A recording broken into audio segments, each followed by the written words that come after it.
Le marché de l'art, je pense que c'est quelque chose qu'il faut expérimenter plus qu'apprendre. Vraiment, faut être dedans et comprendre. C'est tellement compliqué comme domaine. C'est vrai je pense qu'en tant qu'artiste, pour beaucoup, on est mal préparé ou voire pas préparé.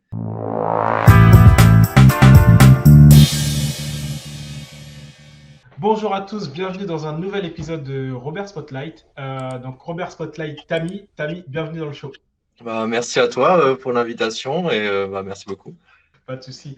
Tami, est-ce que tu peux te présenter pour les personnes qui ne te connaissent pas? Alors moi, je m'appelle Tami Wafsou. Je suis artiste digital depuis bientôt 10 ans. Je fais des NFT depuis 1 an et maintenant je suis artiste à plein temps et je fais ça. Je fais que des NFT en fait. C'est vraiment toute ma vie. D'accord. Donc tu dis que ça fait 10 ans. Donc depuis 10 ans, c'est quoi que tu faisais exactement? Moi, je travaille dans le jeu vidéo et le cinéma. Je faisais les personnages. J'ai fait des courts-métrages, des petits courts-métrages d'animation. J'étudiais l'art en 3D. J'étais caractère artiste. Et au fur et à mesure, j'ai essayé de me mettre à mon compte. J'ai commencé à faire des dessins de mon côté. Et après, j'ai eu deux, trois expos, tout ça. Et j'ai vu les NFT, à quel point c'était positif pour l'art digital. Parce que c'est très difficile de vendre de l'art digital en tant qu'artiste de manière générale, en tant qu'artiste comment dire, indépendant. Oui. Et les NFT, ça a cet aspect positif pour nous, les artistes, sur l'ordinateur, quoi. Et on peut échanger plus facilement, on peut vendre plus facilement. C'est beaucoup, ça facilite beaucoup la diffusion de notre art. La distribution, ouais. Oui, c'est ça. Ok. Et du coup, tu dis que tu as vu les NFT. Est-ce que tu te souviens quel était le moment où en fait, qu'est-ce qui t'a fait vraiment rentrer dans ce milieu-là? Tu te souviens de la période? Je m'en souviens très bien. Alors, j'étais sur Instagram et j'étais sur mes petits réseaux en train de regarder des artistes et je complimentais une artiste qui s'appelle Barbara Bézina, qui D'accord. est une formidable artiste et je lui parlais de son art parce que j'aimais beaucoup. On discutait de ça. Et elle, justement, elle me disait qu'elle commençait les NFT, à s'y intéresser, qu'elle vendait son art dessus, que ça marchait plutôt bien et que ça lui permettait d'en vivre. Et m'a dit de m'y intéresser, de me pencher sur la question. Donc après, j'ai téléchargé Twitter parce que ça passe beaucoup par Twitter, les NFT. J'ai commencé à regarder les plateformes, ce qui était intéressant, ce qui m'allait ou pas, parce qu'il y a tellement de choix, c'est tellement large comme univers. Et au fur et à mesure, j'ai commencé à m'y intéresser, j'ai commencé à mint des œuvres. Donc mint, c'est les mettre en ligne pour les collectionneurs. Et de fil en aiguille, on m'a proposé des choses. Ça m'a permis même de faire des expos. Ça m'a permis de faire beaucoup de choses. Et c'est grâce à cet artiste-là, du coup. D'accord. Donc c'est Barbara, comment tu dis? Barbara Bézina. Peut-être que je te demanderai de donner son nom, ce sera Ouais, pour la référencer en fait dans l'épisode. ok. Donc en fait, tu es sur Instagram, donc j'imagine que en fait Instagram avant c'était plus ou moins ton réseau social de dominance où tu présentais ton art. Ouais, c'est ça. Ouais. Tu tombes sur Barbara, petite discussion, être introduit au monde NFT. Qu'est-ce qui se passe à partir de là? À partir de là, j'ai commencé à mettre. Déjà, j'ai commencé à publier mon art sur Twitter parce que j'avais zéro abonné sur Twitter. C'est toujours difficile quand on commence sur un nouveau réseau. Donc, j'ai commencé à poster. J'ai commencé à essayer de suivre d'autres artistes qui faisaient aussi des NFT. Peser un peu les pour et les contre parce que il y avait beaucoup d'artistes et encore maintenant beaucoup de personnes qui trouvent que c'est plus négatif que positif. Donc, il y a plein de questions comme l'impact environnemental, si c'est vraiment bon pour la propriété intellectuelle, parce que le problème des NFT aussi, il y a tout un problème sur la propriété intellectuelle sur les NFT, sur des plateformes qui vérifient pas trop les artistes qui sont dessus, et vu que c'est littéralement télécharger des JPEG, on peut faire clic droit, enregistrer le JPEG d'un autre artiste et le mettre sur la plateforme. Donc, il y avait plein de questions qui se posaient autour, et au fur et à mesure, j'ai trouvé que ça avait plus de positifs que de négatifs. Et à partir de là, j'ai commencé à mettre des NFT sur Rarible. C'était la première plateforme où je me suis mis. Après, j'ai regardé, j'ai commencé à mettre sur une autre plateforme qui a un nom un peu imprononçable. Elle s'appelle Ik and Unz, mais on l'appelle N, c'est D'accord. quand même plus simple. Et c'est la blockchain Tezos sur N. Et j'ai commencé à poster là-dessus. Et de fil en aiguille, ça a commencé à plutôt bien fonctionner à partir de là. D'accord. Comment tu approches en fait le choix des marketplaces et des blockchains? Alors, ça, c'est hyper intéressant. Les blockchains, il y en a déjà, il commence à y en avoir pas mal. Il y a Solana, Tezos, Ethereum, et il y a aussi VeChain, il me semble. Et du coup, c'est vrai qu'elles ont toutes un peu leurs avantages et leurs inconvénients. Tezos, j'ai commencé sur ça et c'est une plateforme enfin, c'est une blockchain que j'ai beaucoup aimé parce que sur Tezos, le gaz, donc le gaz, c'est les frais qu'on paye pour mettre une NFT en ligne. Parce que il y a des calculs à faire et du coup, on est obligé de payer des frais. Et en Ethereum, les frais sont souvent très très élevés pour les artistes. On parle de, ça peut aller Pas que de pour les 50. artistes, hein. Pour C'est les pas que pour, collectionneurs aussi. c'est C'est pas que vrai, pour pour les les artistes, collectionneurs. hein. Ouais, pour tout le monde au final, c'est vrai. Complètement, c'est vrai, je parle souvent de mon point de vue, mais c'est vrai pour tout le monde. Et, euh, et c'est vrai que Tezos, le gaz est très faible. C'est vraiment un tout petit coût. Et même d'un point de vue de l'environnement, c'est comment dire, une blockchain qui est connue pour être plus positive, vu qu'il y a moins de calculs, c'est moins d'électricité, donc c'est meilleur pour l'environnement. Et à partir de là, bah, Tezos, j'ai trouvé ça positif. Ethereum aussi, ça a des aspects positifs où sur Ethereum, il y a plus de comment dire, il y a plus de plateformes. J'ai pas le mot en français, voilà, mais Non, mais vas-y, curated. dis. Oui, ok. Voilà, curated en. Il y a plus de entre guillemets grosses plateformes. C'est un peu subjectif comme opinion, mais euh, par exemple Qu'est-ce que... Foundation, Super Rare, Nifty Gateways, tout ça, c'est des plateformes qui sont très populaires, très connues, où il y a beaucoup de gros artistes entre guillemets qui sont dessus. Et c'est un peu Ethereum, c'est un peu pour la NFT vu que c'est la plus ancienne. C'est un peu là où tous les artistes ont commencé dessus. Et tout le reste, c'est un peu nouveau, ça commence juste. Donc voilà. Et donc, du coup, est-ce que, parce que du coup, sur l'approche, en fait, toi, ton approche, en fait, de ce qui fait que, imaginons, tu vas créer, en fait, une œuvre. Mm. Est-ce que, avant de la créer, tu sais déjà pour quel marketplace, quelle blockchain tu vas la créer, ou c'est vraiment à partir du moment où elle est créée, tu dis, OK, ben celle-là, j'imagine que elle serait, elle vivrait bien sur Tezos, ou celle-là, elle vivrait bien sur Ethereum. Comment tu approches en fait le fait de placer ton Le œuvre en fait choix. sur le marketplace? C'est un peu des deux. Des fois, je décide à l'avance parce que ce qui est intéressant aussi sur la communauté des NFT et notamment sur Twitter, c'est qu'il y a souvent des petits hashtags, des challenges, des événements que la communauté se crée pour comment dire pour mettre en valeur, mettre en lumière des artistes un peu nouveaux. C'est un peu l'opportunité pour eux de voilà de se mettre en lumière. Donc il y avait plein de challenges où fallait faire, je sais pas, il y en avait un, c'était fallait faire 300 copies d'une œuvre et il y avait tout un leaderboard où on voyait celui qui avait vendu entre guillemets le plus de copies le plus vite possible. D'accord? C'était une journée, on avait 24 heures pour essayer de distribuer le plus de copies possible. Et du coup, le leaderboard, il regroupait tous les artistes indépendamment de leur réseau, indépendamment de qui ils sont. Donc, c'était positif parce qu'on pouvait se focaliser plus sur l'œuvre. Et ensuite, le truc de distribuer des copies le plus vite possible, c'était un peu un jeu, entre guillemets. C'était pas le plus important, mais c'était cool pour plein d'artistes, notamment moi, qui suis même maintenant un artiste émergent. Donc, c'était positif de voilà de pouvoir être à côté d'autres gros noms et d'être sur un gros panel et tout le monde peut nous voir. Donc moi j'avoue que ça dépend. Quand c'est pour des challenges comme ça, bah, j'aurais tendance à dire que bah, je choisis du coup la blockchain. Mais sinon généralement je fais une œuvre et ensuite je vois où je veux la mettre. Je pense en fonction de l'œuvre. Parce que par exemple sur Tezos, ce qui est plus habituel, c'est de mettre des œuvres, mais pas en pièces uniques, de mettre ça en plusieurs copies. D'accord. Alors je sais pas spécialement pourquoi, mais c'est vrai que c'est plus normal sur cette blockchain, alors que sur Ethereum, je pense que vu que les frais sont plus chers, c'est vraiment une blockchain, on va mettre des pièces en 1-1.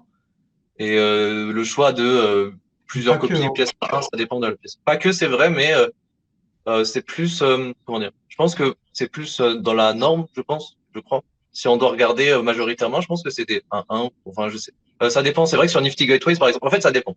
C'est vrai. Quand c'est des très gros artistes, je pense qu'ils peuvent se permettre de mettre plusieurs copies. Mais je pense que pour la majorité des artistes qui postent sur ces plateformes, vu que c'est vraiment beaucoup de gaz pour eux, ils ont plus l'habitude de mettre des 1-1, donc je saurais pas dire, c'est vrai, je saurais pas dire si c'est plus majoritaire les 1 ou les copies multiples sur Ethereum, mais j'aurais tendance à dire ça de mon point de vue, c'est sûr. Moi, je dirais en fait que ça dépend de la marketplace. Parce qu'en fait, par Mhm. exemple, si tu utilises un super rare, le 1-1, en fait, il est, enfin, c'est limite en fait la marque de fabrique quoi, de cette marketplace. Alors Ouais. que sur du OpenSea, en fait, tu vas trouver de tout. Ah oui, OpenSea, oui. OpenSea, c'est vrai. OpenSea, c'est vrai, mais c'est particulier parce que c'est vrai que sur OpenSea, il suffit de payer une fois et ensuite, on n'a pas de frais et les frais sont enlevés à la vente. Il me semble, ça marche comme Oui, ça? mais ça dépend, ça dépend. Ça, c'est ce que tu dis, c'est Ok. le lazy minting. En gros, Oui. tu peux choisir en fait de faire du lazy minting ou en gros, en fait, c'est juste plus ou moins en fait la marketplace OpenSea en fait affiche ce que la personne peut acheter et quand elle achète, c'est seulement à ce moment-là en fait que c'est minté Ouais, sur la blockchain.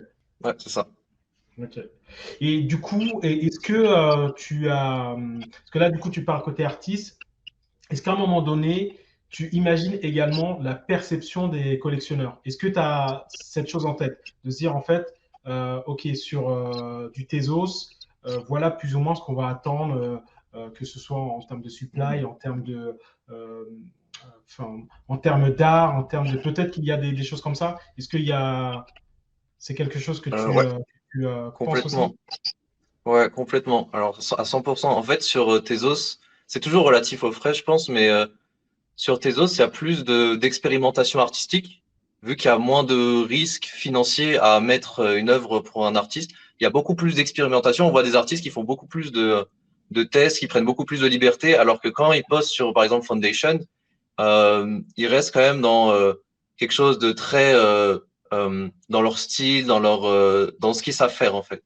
Et Mhm. du coup, bah, Tezos, c'est vrai que artistiquement, je trouve ça hyper intéressant, même de regarder les autres, ce qu'ils font, où ils se permettent des fois des choses, des tests, des essais. Et c'est ouais, c'est plus de liberté, je pense, sur Tezos par rapport à Ethereum. C'est toujours relatif aux frais. Effectivement, c'est vrai que sur OpenSea, de ce que tu me dis aussi, on peut se permettre, je pense, aussi plus de choses. Mais sur Ethereum, par exemple, ouais, Foundation, c'est vrai que bah, c'est une plateforme que j'aime beaucoup, mais c'est vrai que poster dessus, c'est vraiment un investissement. Donc j'aurais du mal, par exemple, moi, à me dire bon bah j'ai fait quelque chose de plus original que ce que je fais d'habitude, je vais le mettre dessus et je vais voir parce que bon, je dois en vivre quand même, donc c'est quand même des coûts. D'accord. Et du coup, est-ce que des fois tu fais des sortes d'expérimentations sur Tezos? Parce qu'on parle Mm. beaucoup de Tezos et Ethereum parce que c'est ce que tu as dit, mais après C'est éventuellement les tu peux deux aussi que je préfère. D'accord. Et donc du coup, est-ce que des fois tu fais des expérimentations sur Tezos et en fonction du résultat, en fonction du retour Ah marché, tu ouais. dupliques ça ou tu répliques ça sur Ethereum? C'est possible, ouais, je crois. Je pense que, en fait, ça, vraiment une question difficile. J'en discute aussi avec d'autres artistes.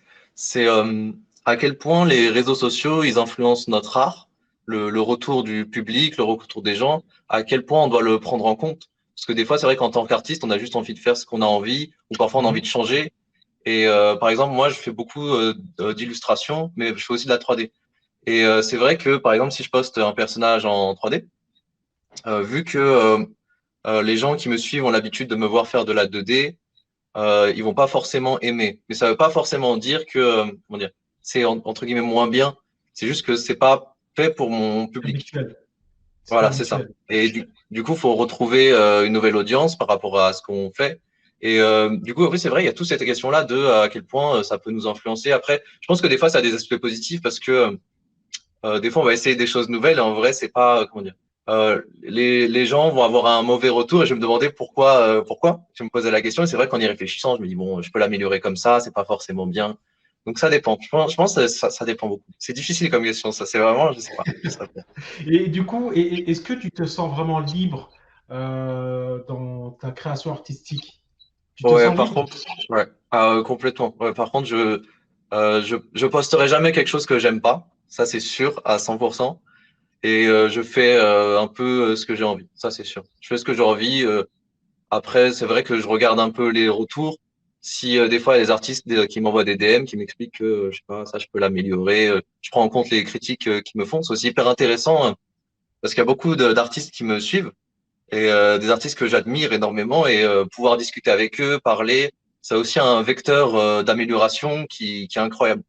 Et D'accord. je prends en compte ce qu'on me dit, mais effectivement, je pense que faut pas trop être impacté par les likes, les follow, même les ventes. Je pense qu'il y a beaucoup d'artistes, ça les déprime des fois parce que l'algorithme de Twitter, il est un peu mystérieux. Enfin, en tout cas pour moi, je trouve, où j'ai du mal à comprendre. Il y a certains posts qui vont être très vus et d'autres pas du tout. Et même si c'est posté à la même heure, le même jour, les mêmes dates. Et je saurais pas dire pourquoi, donc je pense qu'il faut pas non plus se laisser trop impacter par ça. Je pense qu'il faut faire un peu ce qu'on a envie. En tout cas, personnellement, c'est comme ça que je vois la chose. Mais Ok. Du coup, tu parles de Twitter, je vais évoquer l'aspect communauté. bon. Comment tu approches cette chose, l'aspect communauté? L'aspect communauté, ça c'est une grande question que je me pose encore maintenant aussi. L'aspect communauté, je pense il y a moi comment je l'approche, c'est j'avoue, je me considère pas vraiment comme un influenceur ou quelque chose de cet ordre-là. Ou dans un sens, je mets juste mon art, je vois si les gens aiment bien ou pas, et je reposte des artistes que j'aime bien. Mais j'essaie pas de créer forcément personnellement un sentiment de communauté ou je sais pas comment dire. C'est pas d'animer ma page comme pourraient faire des influenceurs, poser des questions, poster des phrases, machin. Même si des fois je pose des questions, mais c'est souvent relié à l'art ou à ce que je fais. Euh, je pense qu'il y a des artistes qui aiment cet aspect réseaux sociaux et qui vraiment aiment l'aspect influenceur et il n'y a pas de mal à ça. Mais j'avoue que personnellement, c'est une approche que j'ai plus de mal ou je pense que j'utilise ça un peu comme comme un journal, quoi. Je mets mes trucs et voilà, c'est vraiment. Et du coup, j'ai bien compris. Est-ce que tu utilises en fait des Twitter Space? Est-ce que tu animes des Twitter Ah, Space? Est-ce que parce qu'en fait le côté communauté, c'est pas une question d'être influenceur, mais c'est d'avoir en fait mhm. une connexion avec en fait Ouais, plus ou moins les personnes qui te collectionnent. Et donc du coup, c'est après, je pense pas qu'il y ait forcément de bonnes réponses à ça, mais ma vision aujourd'hui, c'est que au plus tu vas entretenir une relation avec enfin ton audience, donc ta communauté, donc les personnes qui te collectionnent, et au plus ça facilite l'adoption en fait des nouvelles mhm. créations Ça, je suis que tu à crées, des 100%. nouvelles créations ou des anciennes créations. Parce qu'en fait, il y a comme une sorte de bah, je m'associe pleinement en fait à l'artiste. Ouais, ça, je suis 100% d'accord. Je pense que c'est hyper important, la connexion, notamment avec les collectionneurs, où je pense souvent c'est en DM ou même parfois en appel. Ça m'est déjà arrivé que des collectionneurs me téléphonent et on discute d'art, même de plein de choses, du sujet de la vie d'ailleurs. Donc je pense que ça, c'est important que ça soit un peu personnel. J'aurais du mal à juste faire des remerciements et en rester là. J'aime bien, j'avoue, discuter. Mais c'est personnellement, en tout cas, moi, c'est plus en privé.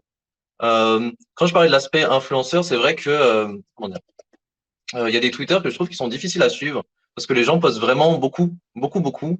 Et personnellement, c'est quelque chose que je n'apprécie pas parce que j'ai du mal à voir ce qu'ils font. Mais ils sont vraiment dans. Je trouve que Twitter, c'est un réseau social qui a cet aspect-là qui est un peu négatif, je trouve, qui est beaucoup dans la surenchère, où on doit vraiment être très, très, très actif pour être très vu. Et ça, je pense que c'est pas hyper bon pour les artistes de manière générale parce que ça les force parfois à être dans la production. Il y en a beaucoup qui produisent de manière très très courte pour poster tout le temps. Et comme ça, ils sont remontés, et ils ont cette peur-là de ne plus être vus, de ne plus exister, et ça influence même leur art. Et ça, c'est quelque chose que je comprends parce que forcément, ils en vivent, ils ont besoin, bah voilà, d'être vus, d'avoir une audience, et c'est hyper important. Mais c'est vrai que moi, par exemple, en ce moment, j'aime beaucoup passer 2, 3 semaines sur une pièce. Vraiment, y passer beaucoup de temps sur une seule œuvre. Et c'est quelque chose, je sais, qui n'est pas optimal avec Twitter. Et je pense que ça a cet aspect un peu négatif comme réseau social. Vraiment, le fait de devoir être quotidiennement dessus, se poster, genre, je sais pas, avant, quand je commençais Twitter, je le faisais beaucoup. Où je sais que c'est plus efficace si je poste, je sais pas, une dizaine de fois par jour, si je commande toute la journée. Mais j'avais beaucoup l'impression que ça influençait ma méthode de production et ce que j'avais envie de faire. Et je crois que j'avais pas envie de ça dans le fond maintenant. Enfin, j'en ai plus envie, je crois. D'accord. Mais après, oui, enfin, t'as peut-être cette sensation, parce qu'en fait, Twitter, c'est vachement fragmenté. Donc, Mhm. on peut poster tout type de contenu, mais le contenu majoritaire, en fait, c'est le contenu écrit. Et donc, comme les tweets, en fait, c'est limité en termes de caractères, en fait, ça fait que c'est très fragmenté et que Mhm. finalement, en fait, on peut poster plein de choses, Ouais, plein de faut aller choses, faire plein plein de de choses. choses. Ouais. Mais donc, c'est peut-être pour ça que tu as ce ressenti-là. Après, tu peux l'adapter, c'est-à-dire que tu n'es pas obligé en fait de le vivre de cette manière-là. D'ailleurs, est-ce que tu l'as fait évoluer? Parce que tu as dit que ça te correspondait pas. Du coup, aujourd'hui, comment tu utilises Twitter? J'avoue, je pense que c'est encore quelque chose que je me demande comment bien l'utiliser. Euh, Mais je sais que en discutant avec beaucoup d'artistes, c'est aussi une discussion qu'on a entre artistes, notamment qui font des NFT, où j'en connais pas mal qui ont fait beaucoup de burn-out parce qu'ils se retrouvent à vraiment poster tout le temps, tout le temps, tout le temps, trop. Et il y en a beaucoup qui font des pauses. Donc c'est aussi une manière, je pense, d'aborder la chose. J'en connais un qui est assez connu dans le monde des NFT, qui fait des pauses de 2, 3 mois, il se refocalise sur son art et il poste plus rien. Et ensuite, il revient, il recommence, un peu comme des artistes en musique qui sortent un nouvel album, qui recommencent à faire de la promo. Ils voient la chose de cette manière-là. Il y en a qui se donnent l'idée de poster toutes les semaines. Il y en a, c'est tous les jours, tous les 2 jours. Il y en a, c'est un peu comme ils veulent. Je pense que c'est un peu personnel comme question. Et moi, personnellement, comment je l'aborde, c'est un peu hasardeux, je pense. Je commence une pièce, je travaille dessus, et quand c'est fini, je le montre. Et entre-temps, je regarde un peu ce que font les autres, je reposte un peu les autres en attendant. Et c'est un peu comme ça, ouais. J'avoue, j'ai pas de. Maintenant, j'ai plus trop de entre guillemets de plan. C'est vraiment quand j'ai fini quelque chose, bah je le mets. Et si les gens aiment bien, ceux qui me suivent aiment bien, bah tant mieux. Et s'ils aiment pas, bah tant pis, c'est pas grave. Je vais continuer là. D'accord, Continuerai quand même. C'est pas grave, mais ouais, un peu comme je veux en fait, comme je peux surtout, je crois. j'entends. Et du coup, est-ce qu'il y a un moment donné, tu fais comme des sortes de posez-moi vos questions? Tu sais, Ah, ça m'est arrivé, notamment, j'avais fait un petit post sur les IA dans l'art. Parce que je voyais, ça me questionnait beaucoup. Je voyais de plus en plus d'artistes qui étaient inquiets de l'intelligence artificielle dans l'art. Ils avaient peur d'être remplacés. Et il y en a d'autres, au contraire, qui étaient très excités sur cette technologie et qui l'utilisaient et qui c'est très intéressant. Et du coup, moi, j'étais curieux d'avoir le point de vue, bah, vu que je suis suivi par des artistes, d'avoir leur point de vue, de savoir ce qu'ils en pensaient. Donc, c'est vrai que j'avais fait un petit thread comme ça où bah, les gens répondaient. Et c'était hyper intéressant. Il y avait plein de points de vue. Et moi, ça m'a fait grandir dans mon opinion. Parce que je me demandais si je devais aussi m'en servir ou qu'est-ce que je devais en penser, les problèmes que ça peut avoir. Et du coup, avoir leur opinion, c'est mieux que n'importe quelle recherche Google que je pourrais faire au final. Donc, ouais, c'est ça clair. m'arrive ouais, de poser des questions. Ça m'arrive, ouais. Et ça, pour toi, c'est pas de la création de contenu quand tu te mets dans ce format-là?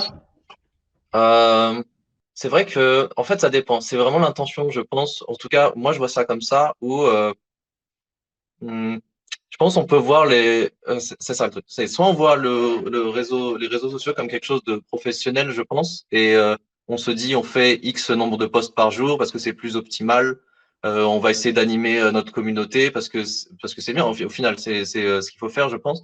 Ou soit on le voit comme comment dire, comme quelque chose de plus fluide, de plus organique. Ou si on a une question, on le met, mais si c'est une question toutes les 6 semaines, bon bah voilà. Je pense que ça dépend de ce qu'on veut faire, de ce qu'on souhaite faire, je pense. Je pense que les deux fonctionnent, mais il y en a un qui est un peu plus optimisé que l'autre, mais ça a aussi des aspects négatifs. En fait, ça dépend de ce qu'on aime faire aussi, je pense. Après, moi, ce que je dirais, c'est plus un entre-deux, où en gros, Mhm. c'est même pas de le voir comme un outil professionnel ou un outil de chill, c'est en fait un outil pour communiquer. Et après, au final, le vrai sujet, c'est pas l'aspect communication, en fait, c'est trouver un format qui te permet de communiquer sans te Ouais, sentir oppressé, sans te sentir en fait en gros, en mode déprime, limite te mettre en mode burn-out et faire en sorte que tu n'as plus envie de parler. C'est plus ça au final, de mon point de vue. complètement. Mais c'est vrai que, par exemple, j'avais des amis qui, eux, par exemple, leur rythme, ça va être vraiment de poster, je sais pas, une fois par semaine.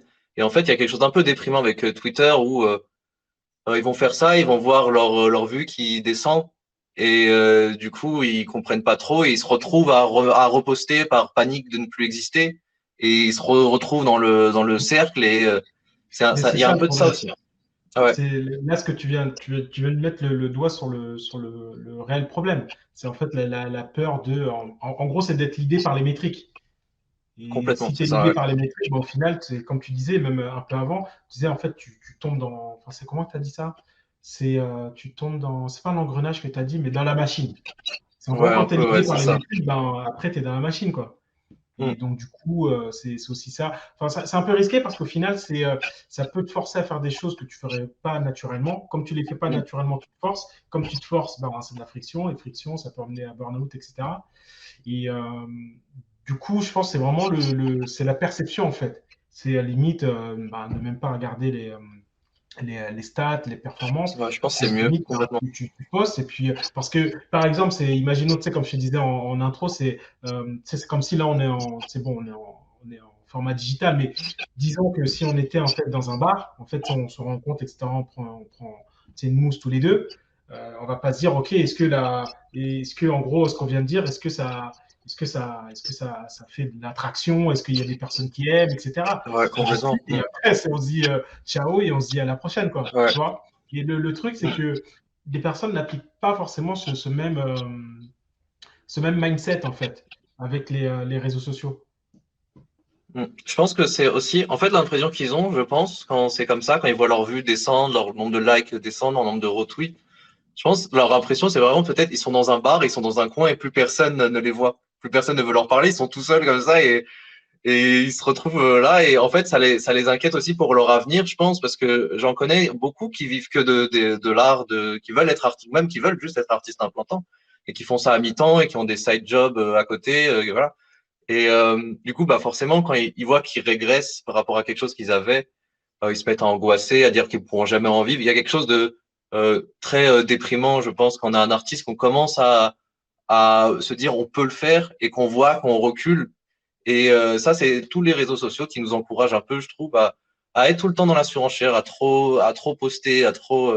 Si, par exemple, j'étais sûr que chaque post serait vu par chacun de mes abonnés, la vie serait beaucoup plus simple, mais c'est pas le cas parce que c'est souvent, je sais plus comment marche, je sais pas trop comment fonctionne Twitter, mais je crois que c'est les posts qui ont plus de viralité, qui sont remontés, qui ont de la viralité assez rapide, qui sont remontés. Si tu as des interactions avec des gens, souvent les personnes avec qui tu interagis vont voir plus tes posts. Il me semble que ça fonctionne comme ça, donc ça te force tout le temps à très interagir, à beaucoup, ce qui peut être positif si tu le veux, mais effectivement, si tu te retrouves à faire ça 5 heures par jour alors que tu n'en as pas envie, ça peut être vraiment perçu, oui, comme tu le dis très bien, une prison. Pour beaucoup, Ouais. c'est perçu comme Bah, après, moi, franchement, le format que je donnerais en fait aux personnes qui ressentent ce problème-là, ça. c'est le format en fait, de rejoindre en fait des tuteurs space. Bon, je sais qu'il y en a beaucoup en format anglais, je sais pas s'il y en a beaucoup en format français, et En c'est le français, je format crois le qu'il y en a plus moins, simple, quoi. ouais. Ah oui, C'est le oui. format Ah le oui, plus c'est simple. vraiment bien. En Ouais. gros, c'est comme si en fait tu rejoins en fait un appel téléphonique. Et si tu as un truc à dire, tu le dis. Si tu n'as rien à dire, ben, tu dis rien. Mais au final, tu n'as pas cette pression-là de ah, il faut que je Complètement. produise quelque chose. C'est tu dis, et puis c'est vraiment naturel, c'est organique. Ça enlève le côté pression, je dois faire quelque chose. Et par défaut, ça te donne le côté authentique, quoi. Mm. En Moi, fait, c'est ce que je aussi, donnerais comme concept. moi, je suis 100% d'accord avec toi. Je trouve que les Twitter Space, c'est un des gros atouts de Twitter. Je trouve ça vraiment très positif. C'est vraiment génial. Tout le monde a parfois l'opportunité de parler. On entend des choses très intéressantes. C'est vraiment, pour le coup, c'est vraiment l'aspect bar. Le Twitter Space, c'est vraiment l'aspect on peut discuter. C'est très organique. Je pense que c'est très positif. C'est plus, par exemple, sur bah forcément des liens qui sont un peu des liens commerciaux. Par exemple, quand quelqu'un va mettre une nouvelle NFT, il va dire voilà, j'ai fait ça, je l'ai mis sur telle plateforme, c'est disponible.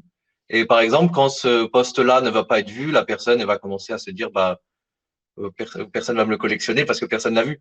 Et c'est dommage, même pour les collectionneurs où il y en a qui sont très mécontents aussi de cet algorithme-là parce qu'ils loupent des choses. Ou j'en ai un par exemple qui me demande quand je mets quelque chose de nouveau de lui dire. Comme ça, il peut le voir parce que sinon lui, il n'est pas sûr de le voir et parfois il rate aussi des ventes. Et pour eux aussi, c'est problématique. Donc l'algorithme Twitter, c'est quand même, en fait, que tout se passe sur Twitter, c'est pas forcément le mieux, je pense, pour le monde des NFT. Ça serait bien que ça se répartisse un peu plus sur le reste, mais malheureusement, j'ai l'impression que sur des réseaux comme bah, Instagram, Facebook ou le reste, c'est beaucoup moins vu, c'est beaucoup moins popularisé. Et je sais pas Ouais. pourquoi, mais c'est vraiment essentiellement pour le moment, en tout cas, sur Twitter. Je pense parce qu'on en est au début, au balbutiement de la chose, mais je pense que vraiment le fait que ça soit tout monopolisé par un seul réseau, c'est pas forcément une bonne chose. Il faudrait que ça soit plus partout. Et du coup, justement, j'allais rebondir sur le côté, tu as un collectionneur qui te demande systématiquement en fait, de prévenir quand tu sors quelque chose pour espérer ne pas, enfin, pour être alerté, quoi. Est-ce que tu as un Discord? Oui. Qu'est-ce que tu penses Un du Discord? Discord, je pense que c'est bien. Je pense que c'est très bien. C'est vraiment, pour le coup, on peut plus centraliser les choses. J'avoue que moi, j'en ai pas, mais ça m'arrive de suivre des Discord ou même des artistes. Par exemple, il y a des artistes qui font beaucoup de portraits, parce que moi, je fais beaucoup de portraits, qui ont créé un Discord où on discute d'art, des choses nouvelles qu'on fait, des nouveaux posts qu'on a. Et comme ça on se reposte. Et Discord, ça vraiment, oui, on peut vraiment plus centraliser notre communauté. On est sûr d'être vu parce que le feed est clair et c'est pas un feed où on sait pas trop. On peut trier par date ancienne ou trier un peu par magie. On sait pas trop comment ça fonctionne. Le feed, c'est vraiment par date. On sait, voilà, c'est le dernier truc qui a été mis. Voilà. Et c'est vrai que moi, je trouve ça plus clair et plus simple. Et du Je coup, pense qu'on peut utiliser les deux paires. Pardon.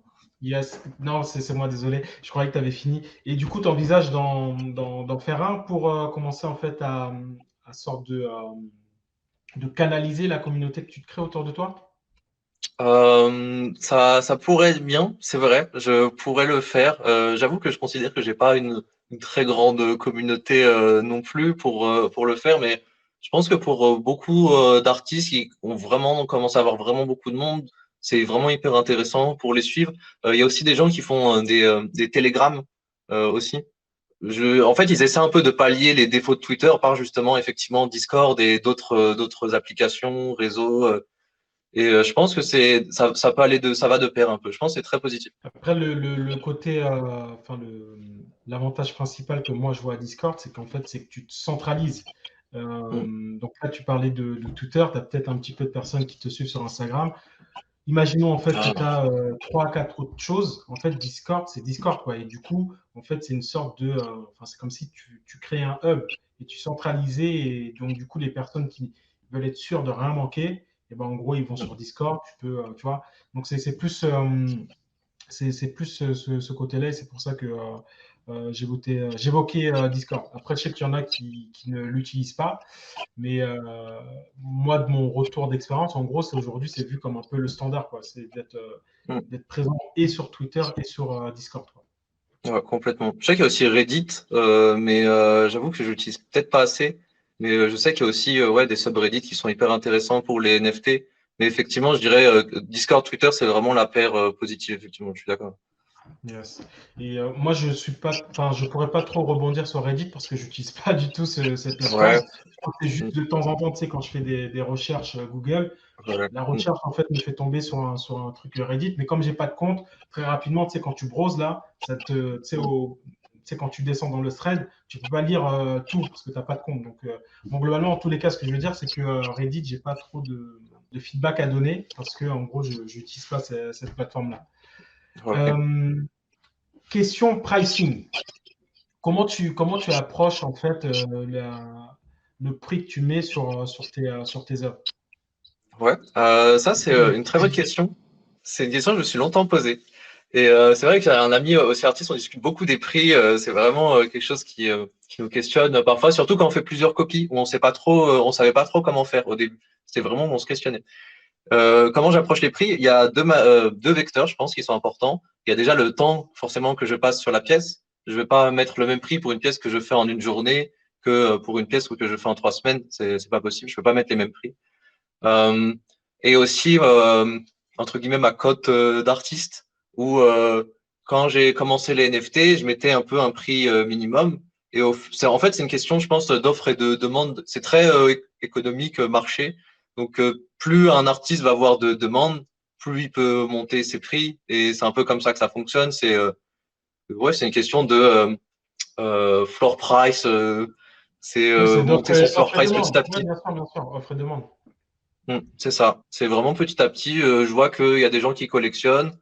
J'essaie de monter un peu. Je vois que ça gagne en nombre. Je monte un peu et après on atteint un certain cap. On voit qu'on peut plus monter. Mais on reste à ce cap-là et ensuite il y a le facteur temps. Et c'est un peu ça. C'est un peu les deux, je pense. C'est comme ça qu'en tout cas moi je vois la chose. Ok, c'est très clair. Donc sur le côté prix. Sur le côté production en fait de tes œuvres. Mhm. Donc là, tu évoquais en fait un cas où ça peut être une journée, un cas ça peut être 3 semaines. Comment tu approches ça justement? Est-ce que tu peux parler en fait de ton process créatif? C'est quoi en fait Ouais. s'il y en a un? Il y en a un. En fait, moi, il y a tous les jours, je vais faire des portraits. Je vais me lever. De toute façon, mes journées sont très basiques. Je vais me lever, je vais faire un portrait vraiment assez rapide en, on va dire, 3 4 heures. Je vais faire ça tous les matins. Des fois, le portrait est fini en 3 4 heures. Des fois, il va être fini le lendemain matin. Mais tous les jours, je vais m'entraîner. En fait, je vais pratiquer. C'est important de toujours pratiquer des pauses, je pratique, je tente des choses, j'expérimente un peu. Et ensuite, le reste de ma journée, je le consacre à une œuvre qui me prend beaucoup plus de temps. C'est un peu mon fil rouge. Et elle sera finie, je sais pas quand elle sera finie. Ça peut aller le maximum, je crois, où j'étais, c'est vraiment 6 semaines, je crois, où j'ai vraiment passé quasiment 2 mois dessus. Ça commence à être un peu long, pas fort. Parfois, il faut savoir aussi s'arrêter. C'est un peu difficile, mais parfois, il faut savoir s'arrêter. C'est un peu comme ça que moi, je processe. Ok, nickel. Et du coup, est-ce que sur le côté, est-ce que quand tu crées, parce que donc il y a le matin, en gros, plus ou moins le côté pratique, Mm. expérimentation. Après, il y a l'après-midi, le côté fil rouge d'une œuvre, en fait, plus aboutie, ou en tous les cas, où il y a plus un projet. C'est moins le côté, en fait, je m'entraîner, c'est un projet. Est-ce que ce soit dans le cas où le matin où tu es en train de t'entraîner, tu sais, peut-être revoir les bases ou tester des nouvelles choses, et l'après-midi où tu travailles sur un projet qui peut être de plusieurs semaines, est-ce que à un moment donné, tu t'enregistres sur tes ressentis du moment? Est-ce que par exemple, je sais pas moi, tu te filmes sur, tu sais, je sais pas moi, j'ai un truc bête. Imaginons, tu étais en train de faire un truc et tu as une pensée qui t'amène à pousser une expérimentation le matin. Est-ce que derrière, tu vas filmer après que ça s'est passé pour dire, ben voilà, voilà, c'est un truc con qui m'est arrivé ce matin, voilà, je pensais à ça, etc. D'habitude, je l'aurais fait comme ça, mais là, je l'ai fait comme ça. Est-ce que c'est quelque chose que tu fais, ça? Ça, j'y avais pensé. C'est hyper intéressant. J'y avais pensé à le faire pendant un moment. Moi, je prends beaucoup de notes. C'est quelque chose que je fais beaucoup. Même des idées, par exemple, je vais être dans les transports. Et en fait, c'est très prenant un peu, je pense, comme métier, où je vais être dans les transports, je vais scroll ce qui se passe, les œuvres d'artistes. Il y a beaucoup de choses qui sont très inspirantes et ça te donne des idées. Et je commence à prendre des notes ou faire des sketchs avec mon téléphone, un stylet et je me débrouille. Et il y a cet aspect, oui, je prends beaucoup de notes. J'avoue, je m'enregistre pas de manière visuelle, mais des notes, c'est un peu un enregistrement papier, peut-être, je crois. Mais c'est Et au format écrit, du coup. C'est au format c'est au écrit. format écrit. Ouais, format écrit avec deux, trois croquis. Des fois, je fais évoluer la chose. Ou c'est vrai que je fais beaucoup de points aussi sur ce que je suis censé améliorer. Quand c'est la fin de ma journée, je regarde ce que j'ai fait et je prends des notes pour le demain, où je dessine par-dessus l'œuvre et je me dis, OK, à droite, les lumières à changer, ça, les couleurs à finir. Un peu comme un petit chantier où je décide, le lendemain, je regarde et je dis, OK, bah, il y a ça à changer, il y a machin, et comme ça, je m'en souviens. Ça me paraît plus clair. C'est vraiment un peu mathématique comme vision, mais c'est comme ça que je vois la chose, moi. D'accord. Parce qu'en fait, je pose la question parce que finalement, tu sais, dans la partie, parce que tu sais, je reviens un petit peu en arrière, sur la Ouais. partie communauté et contenu, parce qu'au final, le truc sous-jacent, c'est le contenu, parce que c'est ça, en fait, qui fait la connexion entre l'artiste et la communauté, hein. En gros, c'est le contenu. Les notes que tu prends, ça peut être vu comme du Mm. contenu. Ah, souvent, c'est pas très. En fait, ça, j'aime beaucoup les artistes qui mettent des work in progress, mais j'avoue que moi, j'en mets pas trop. Parce que j'ai du mal c'est hyper personnel, mais j'ai du mal à montrer quelque chose de pas fini. J'ai vraiment beaucoup de mal parce que mes projets, ils évoluent beaucoup. Il y a des fois, je vais changer complètement à la fin, je vais changer complètement, je sais pas, la moitié de ce que j'ai fait, je vais l'effacer et je vais tout recommencer et je vais refaire quelque chose parce que le résultat me convenait pas. Ou Oui. je suis très maniaque sur le résultat et faut vraiment que je me sente bien avec ce que je vais mettre. Et du coup, j'avoue que personnellement, je le poste pas, mais je pourrais. Il faudrait peut-être se détacher de ça et le mettre et accepter l'idée qu'on change complètement. Et voilà. Mais euh, moi, j'ai du mal à pas poster, à poster quelque chose de pas fini. C'est vrai que j'ai du mal. Mais je pense que ça serait aussi intéressant parce que moi, j'aime bien le voir, donc je devrais le mettre. Mais c'est vraiment personnel comme sentiment, je pense. Mais après, tu sais, moi, c'est pas vraiment sur le côté en fait enfin, du Ah, croquis que je parlais, hein. C'était plus en fait toi sur ton ressenti du moment. Parce qu'en fait, ce qui ah peut être oui. intéressant, en fait, Ok. c'est de partager en fait, tu viens de dire en fait, t'aimes pas partager quelque chose qui est pas fini, mais par contre, partager j'ai commencé comme ça. Là, je décide de revenir en arrière. Peut-être que en fait, ce truc-là, en fait, il va toucher quelqu'un. Et cette personne Oui. qui va être touchée par ça, elle va se dire, ah mais attends, mais en fait, ok, je vois vachement, je m'identifie en fait à ce qu'il vient de dire. Et quand est-ce que la nouvelle pièce elle sort en fait? Hmm. Oui, je pourrais, oui, écrire, oui, mes sentiments du moment. Si c'est vrai que dans l'art, on passe par beaucoup d'état d'esprit quand on commence une pièce, surtout qui est très longue. C'est un peu des fois une épreuve où on doute, on dit bah c'est très bien. Des fois, c'est un peu déprimant. On passe par des trucs où on se dit, bah, c'est vraiment, c'est pas fou, quoi, ce que j'ai fait. Et après, on continue. Enfin, en fait, c'est bien. On s'endort, on dit que c'est la meilleure pièce qu'on ait jamais fait. On se réveille le matin, on est là, c'était pas si génial que ça. Et on passe par beaucoup d'étapes, beaucoup de sentiments quand je fais quelque chose. C'est vrai que je pourrais effectivement l'écrire. Je pense qu'on me prendrait un peu pour quelqu'un de psychotique peut-être, mais c'est vrai que partager ces sentiments comme ça, oui, je pourrais le voir. C'est vrai que ça, c'est à titre personnel, je suis quelqu'un d'un peu introverti, donc j'ai du mal à partager mes sentiments. Mais c'est vrai qu'il y a beaucoup d'artistes qui vont écrire, voilà, aujourd'hui, j'ai commencé quelque chose, je suis vraiment très enthousiaste sur le résultat, j'ai hâte de vous le montrer. D'autres qui disent, bon, je passe par une étape un peu feuille blanche où j'ai pas trop d'idées. C'est vrai que après, d'autres personnes ont des réponses pour les aider, pas notamment la feuille blanche, où ils vont te dire, bah, fais autre chose, passe 2 jours à rien faire, et après tu reviens sur ton projet, tu auras des idées. Peut-être que tu étais trop dedans. Et effectivement, poster ces choses-là, ça peut être très positif pour les gens. Effectivement, je suis d'accord. Moi, personnellement, Après, je l'ai jamais fait, mais je pourrais. Mm. ok, pas de souci. Après, c'est plus, c'est comme si c'est une idée en fait que je viens d'avoir, donc Mm. c'est pour ça que je la partage.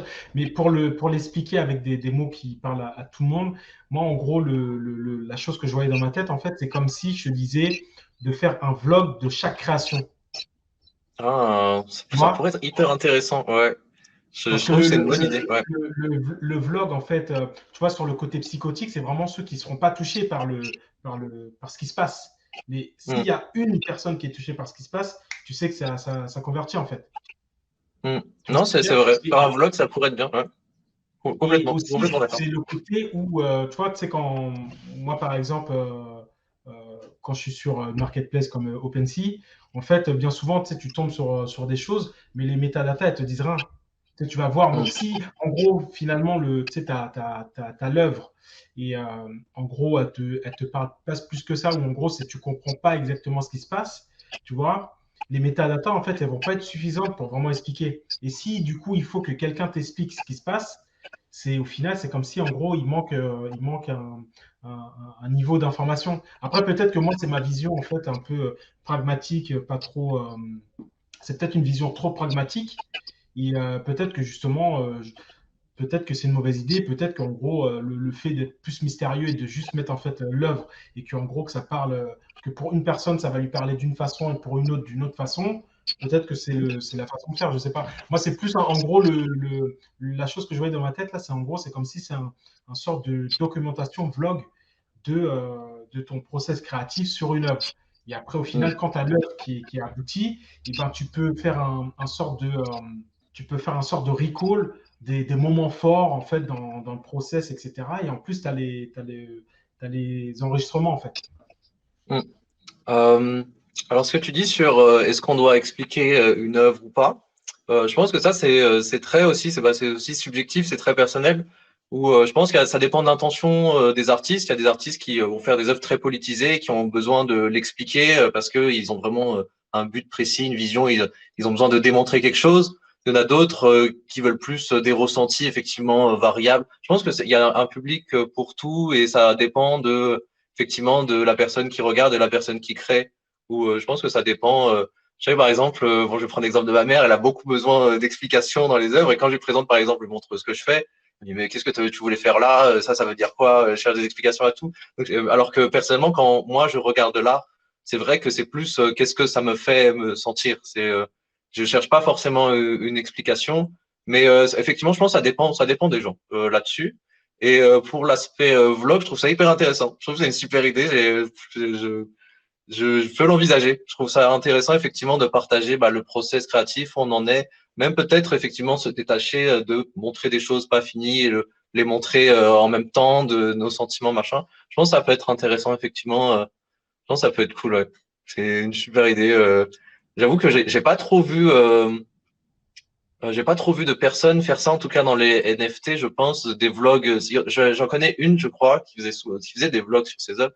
Mais effectivement, d'avoir un projet ténu et de partager ce qu'on fait de manière journalière ou presque, j'ai pas trop vu ça, c'est sympa comme idée. Moi, ça m'intéresserait de voir ça sur beaucoup d'artistes. Je serais très curieux.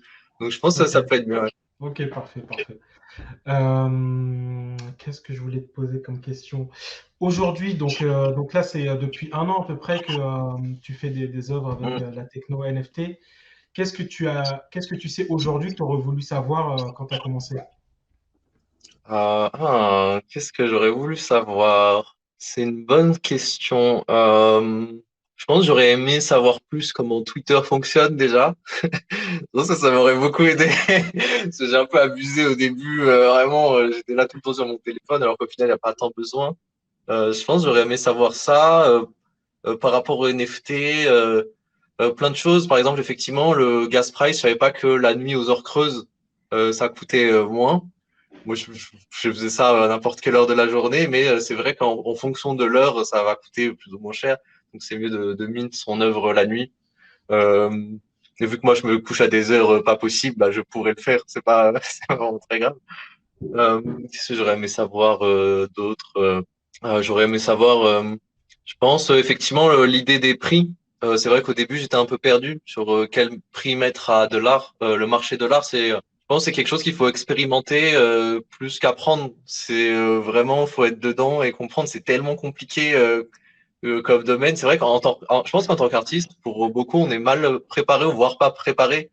En fait, c'était difficile pour moi d'envisager qu'est-ce que cherchait un collectionneur dans des NFT, où c'est vrai que d'un point de vue d'artiste, nous on s'intéresse à faire quelque chose de beau, alors qu'il y a d'autres facteurs qui rentrent en compte. Par exemple, je sais qu'il y a des collectionneurs qui vont pas prendre de pièces d'un artiste qui a un Instagram ou même n'importe quel réseau qui est trop, comment dire, pas court, mais s'il a un réseau trop récent, s'il poste depuis pas très longtemps, ils vont tendance à se méfier et à pas trop prendre ça. D'accord. Pas trop prendre de ses œuvres parce qu'ils auront l'impression que peut-être c'est un scam, peut-être c'est un Oui, faux artiste et du coup leur investissement, ils vont tout perdre. Ça reste quand même, en fait, des gens qui collectionnent de l'art, il y a plein de profils, mais il y a vraiment des gens, c'est un profil investisseur, en tout cas pour les NFT, vraiment de la tech, investissement. Ils voient ça comme un moyen de convertir des crypto-monnaies dans de l'art et que ça peut prendre plus de valeur que la crypto en elle-même. Donc, à ce point de vue-là, il y a vraiment des amateurs d'art qui vont faire au goût, au ressenti. Donc, discuter avec les collectionneurs, c'était hyper important pour moi pour comprendre qu'est-ce qui les intéressait dans les NFT, pourquoi ils achetaient ça plutôt que aller dans une galerie physique et acheter de l'art. Donc, il y a cet aspect-là, oui, réseau. Je pense que j'aurais dû, effectivement, j'avais pas link mon Instagram à l'époque. Je pense que ça aurait été un peu mieux. Il y avait plein d'aspects, de petits aspects, de petits trucs comme ça. J'avais pas conscience. J'aurais aimé, je pense, à l'époque, être plus dans la tête d'un collectionneur de NFT, de savoir c'est quoi ses attentes. Parce que c'est vrai que le scam, par exemple, les fausses œuvres, les faux artistes, euh, ça commence à se corriger, je pense, avec le temps où les plateformes font maintenant beaucoup plus attention à cause de certains problèmes qu'elles ont eus. Mais c'est vrai que, par exemple, c'est une peur je pense, de certains collectionneurs, même de beaucoup, d'acheter un artiste ou même un artiste qui arrête complètement du jour au lendemain, qui donne plus de nouvelles et du coup, ils ont l'impression un peu, bah, c'est un peu comme s'ils investissaient sur nous, entre guillemets, donc ils ont l'impression, bah bon, c'est un peu dommage, quoi. Donc il y a ça, ouais. Être plus dans la tête d'un collectionneur, ouais, savoir un peu plus les attentes, les trucs, toutes les infos techniques sur le gaz aussi et l'aspect algorithme réseau. J'aurais aimé savoir ça avant, je pense. d'accord, nickel. Bah, merci. Tu as très bien expliqué en fait les différents points, les raisons. Et je pense que donc là, ça a coupé. Je ne sais pas si tu m'entends toujours, Tammy. Je te vois plus sur la vidéo. Mais bon, en tous les cas, donc là, je ne sais pas si tu m'entends, mais moi, je ne t'entends plus ton image affichée. Donc, si tu m'entends, peut-être essaye de te reconnecter. Et sinon, ouais, je pense qu'il faut que tu essayes de te reconnecter. Peut-être que tu as reçu un appel téléphonique, je ne sais pas. En tous les cas, c'est très clair ce que tu as dit. Donc, les différents points, l'aspect réseau social, en fait, comment mieux utiliser Twitter. Après, c'était Hop. l'aspect. Ouais, ok, t'es Ah, revenu. désolé, Non, ça a coupé. Je suis désolé. pas de souci.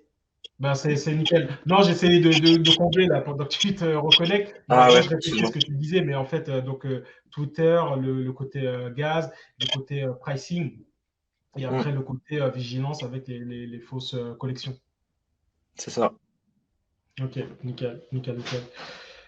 Ben, c'est hyper intéressant tout ce que tu as dit et aussi la perspective que tu as donnée. Est-ce qu'il y a des choses que tu aimerais évoquer un peu plus enfin, est-ce qu'il y a des choses que tu aimerais évoquer que je n'ai pas donné l'occasion d'évoquer? Des choses que Je sais pas trop, là, comme ça. Des choses que je voudrais évoquer, à quel sujet? Non, N'importe. mais en fait, ouais, c'est peu importe. C'est en gros, bon, après, tu as compris, Robert Spotlight, c'est focus NFT. Mais en gros, la Ouais. question, c'est, tu vois, tu sais, je t'ai posé pas mal de questions. J'ai essayé de faire de rebondir sur des points qui, moi, me semblent intéressants. Mais en gros, l'idée, c'est de dire, est-ce qu'il y a des questions que je ne t'ai pas posées et que tu aurais voulu que je te pose, quoi? Non, c'était hyper intéressant, je trouve. Moi, j'ai beaucoup apprécié. C'était vraiment des questions hyper intéressantes. C'était cool, on a échangé sur plein de sujets. Et est-ce que j'ai des choses à ajouter? Bah, j'encourage tout le monde à s'intéresser à la technologie, en tout cas des NFT. Moi, je trouve qu'on est au début de quelque chose qui peut être très positif pour beaucoup d'aspects de nos vies, au-delà de l'art, je pense. En tout cas, je pense vraiment que la technologie du smart contract, pour moi, c'est un grand apport. Pour moi, c'est une ouverture sur beaucoup d'utilisations, pas que dans l'art, mais vraiment beaucoup de choses. Et je trouve que effectivement, les NFT dans le cas de l'art pour des artistes, l'art digital en tout cas, pour moi, c'est une belle opportunité parce que là, il y a des artistes qui font de l'art digital qui sont vraiment incroyables. Et c'est des artistes qui sont pas assez vus pour moi et qui sont beaucoup utilisés dans l'industrie du cinéma, l'industrie effectivement du jeu vidéo. C'est quelque chose qu'on consomme beaucoup. Les artistes visuels, l'art digital, c'est quelque chose qu'on consomme tous les jours. Mais effectivement, on n'a pas connaissance des artistes derrière. Et je trouve que les NFT, c'est une bonne opportunité de découvrir ces artistes-là qu'on connaît à travers leur travail depuis des années, sur des films, sur beaucoup de choses, sur nos téléphones, et on n'a pas conscience de ce qu'ils font, de leurs projets perso, ce qu'ils font de leur côté. Ils font tous des choses incroyables.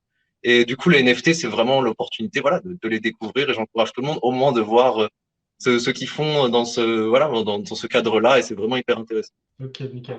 Bah, en fait, tu m'as un peu pris de court parce que la dernière question que je fais, en fait, c'est Ah, arrêté c'était sur ça, mon show. désolé. Non, non, non, attends. La dernière question que je fais, en fait, sur mon show, c'est en gros, pour l'invité, c'est quoi NFT? Mais au final, tu viens d'y Ah répondre. oui. Donc, je vais pas te poser la question. Mais c'est nickel, dans tous les cas, tu as répondu. En plus, c'est vrai, tu dis vraiment, en fait, ce que tu penses. Donc, c'est parfait. Parce que c'est l'idée, en fait, c'est systématiquement, en fait, c'est de poser cette question pour voir en gros comment le NFT résonne du point de vue de l'invité. Mais là, au final, tu l'as déjà fait, donc c'est nickel. Ok, ben, si tu n'as pas d'autres choses à rajouter, si, est-ce que, enfin, au niveau de ton actualité, c'est quoi une des dernières œuvres sur lesquelles tu es en train de travailler? Est-ce qu'il y a, tu as envie de mettre Le quelque prochain chose en projet? avant? Ouais, là j'ai fait une œuvre récemment pour une exposition à Beijing. On a eu, enfin il y a plein d'œuvres qui ont été, ça va faire vraiment pédant, mais j'ai plus le mot en français, qui ont été submit, qui ont été Ok. candidatés, je Soumise, pense, ouais, voilà, soumise. pour une exposition à Beijing de NFT où il y a déjà beaucoup d'artistes qui ont été pris, qui sont vraiment tous incroyables, vraiment faut regarder. Et du coup, ma dernière œuvre, je l'ai fait dans ce cadre-là. Donc, on va voir cette semaine-là bah, si je participe. Et D'accord. c'est ma dernière actualité. Au-delà de ça, bah, je continue et je continuerai. Et, voilà. Ok. Et donc là, sur cette œuvre-là, en fait, c'est comme si, en gros, finalement, tu as candidaté pour qu'on te présente, en fait, Ah ouais. dans une galerie. C'est quelque chose qui a besoin de vote ou c'est Non, vraiment, en fait, non, c'est organisé par la galerie, donc c'est Nil Gallery, et par un artiste qui curate, je fais que des anglicismes, qui curate l'événement, qui s'appelle No Creative, qui est aussi un artiste incroyable et qui fait beaucoup de choses pour la communauté des NFT. Et il organise énormément de choses et c'est lui qui sélectionne les artistes. C'est pas pour le coup, c'est pas par vote, mais bon. Ok, ok, nickel.